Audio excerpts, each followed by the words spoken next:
When you shut down an entire airline, there are consequences. People get stranded and they can no longer fly home.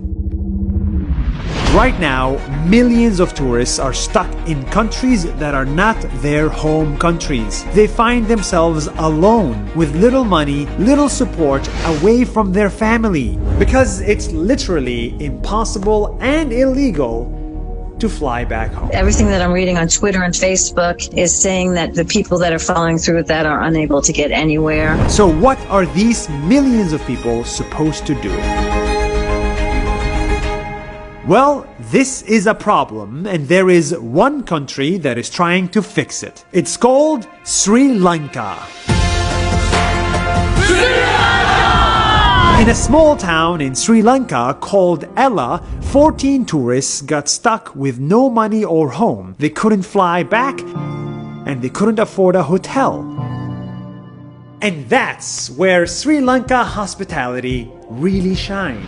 The entire city got together to help their 14 stranded tourists, to give them food, accommodation, and most importantly, give them family away from family. This is a thank you to Sri Lanka and the kindness and generosity of a town called Ella. And this isn't just 14 tourists. On the entire country level, a new program was launched called Tourism Disaster Monitoring and Hosting Program.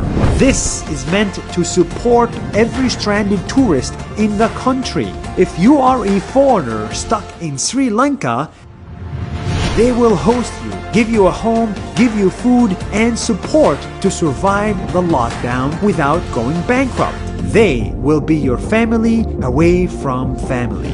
More people need to be aware of these programs because, you see, Sri Lanka is actually not a rich country, it's a developing one. And the truth is, 12.5% of their economy is built on tourism. Tourism used to be the lifeline of the country, and now tourism is dead and the economy is suffering. But even when tourism went down to zero, Sri Lanka continued to treat tourists with dignity and respect. During good times, they love tourists. During bad times, they help tourists. Right now, in many other countries, tourists cannot fly home all around the world, and many of them may not be able to afford a hotel in a lockdown. They too need to be taken care of. Let's hope that tourism comes back to life, and when it does, maybe in 1 year or 2 years, us tourists should finally pay back Sri Lanka for these acts of kindness. We should visit their country, stay in local hotels, and help their economy, because that is the best way for us to say thank you.